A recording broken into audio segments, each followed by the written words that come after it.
Steve, what happens when you've been served by a debt collector?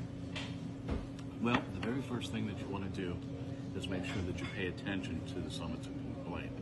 Well, what a summons and complaint is very simple. The summons part of that gives you notice that you are being sued in court by a debt collector. It's also going to contain a date and a time that you need to appear in court. Now, the second part of that is what's called the complaint. The complaint basically spells out what they're insinuating. So the debt collector is insinuating that you owe them money. And we're going to get to that in just a minute. But first of all, let's talk about the summons. Typically, you have 20 or 30 days to answer that summons in writing to the clerk of court's office. If you don't do that, what happens is the account will automatically go into default, and once it goes into default, they're going to get an automatic judgment. When they get that automatic judgment, the next step is for them to collect on that judgment, which means that they're going to come after you, and they're either going to put a lien on your property, a lien on your home, they're going to go after wage garnishment, they're going to go after levying your bank account and seizing the money that's owed, and they're going to be able to do this by court order, and it's all very legal. However, if you do nothing, if you put your head in the sand and it goes uncontested, like so many of them do, I see thousands of these things go through the court system every single week uncontested, it automatically goes to judgment and people lose.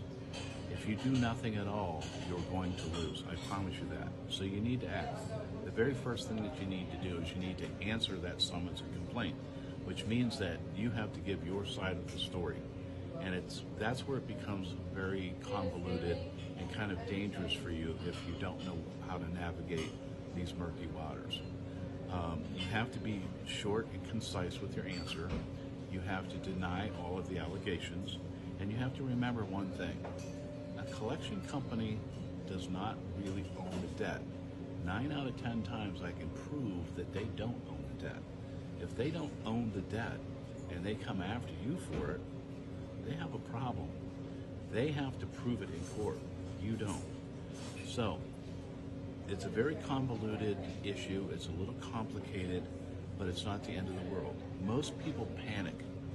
They think, oh, I should just go ahead and pay this. That's the wrong move, because even if you do pay it, number one, you're paying way more money than you should. Number two, you're paying it to a company that you've never met before, Midland or Jefferson or whoever they are.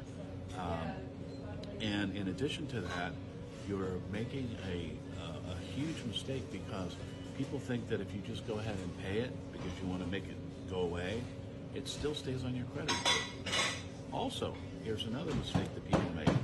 They get collection letters and they go ahead and they take measures to get that removed from their credit bureau, but they don't address the root problem, which means that credit bureau, that collection agency, can still come after you in court, and you won't even know about it. Unless they serve you, you're not even going to know about it. So listen, if you want our help, I can help you with this. Just click the link in the bio. I got you.